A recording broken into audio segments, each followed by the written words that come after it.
മഞ്ഞിൽ കുളിച്ച് മൂന്നാറും മറയൂരും മീശപ്പുലിമലയും താപനില -3 എത്തിയതോടെ മഞ്ഞുവീഴ്ചയുടെ സൗന്ദര്യം ആസ്വദിക്കാൻ നിരവധി വിനോദസഞ്ചാരികളാണ് മൂന്നാറിലേക്ക് എത്തുന്നത്.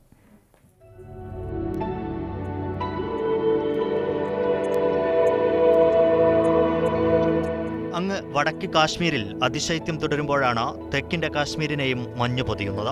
താപനില -3 വരെ എത്തി. ചെണ്ടുവാര, രാജമല, ചിറ്റുവാര, ചൊക്കനാട് പ്രദേശങ്ങളെല്ലാം പുലർക്കാല മഞ്ഞിൽ കുളിക്കും. മൂന്നാറിലെ മലനിരകളും പുൽനാമ്പും തടാകങ്ങളുമെല്ലാം മഞ്ഞിൽ പൊതിഞ്ഞ കാഴ്ച.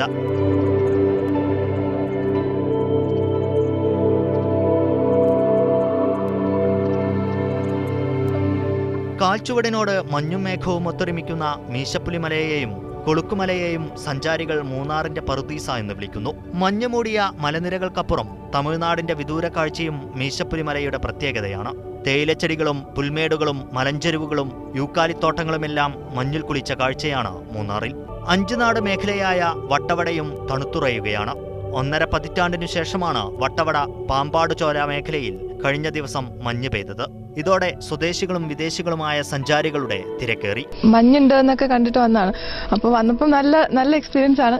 ഇവിടെ നമ്മുടെ നാട്ടിൽ ആദ്യമായിട്ടാണ് ഞങ്ങൾ മഞ്ഞ് കാണാൻ വരുന്നതും കാണാൻ പറ്റിയതിൽ വളരെ സന്തോഷം. നല്ല തണുപ്പെന്ന് വെച്ചാൽ ഭയങ്കര തണുപ്പ്. കൈക്കുമ്പിളിൽ മഞ്ഞ് വീഴുന്ന കാഴ്ച രാവിലെ 7:30 മണി വരെ ആസ്വദിക്കാമെന്ന് വിനോദസഞ്ചാരികൾ പറയുന്നു. മീഡിയ 1 ഇടുക്കി.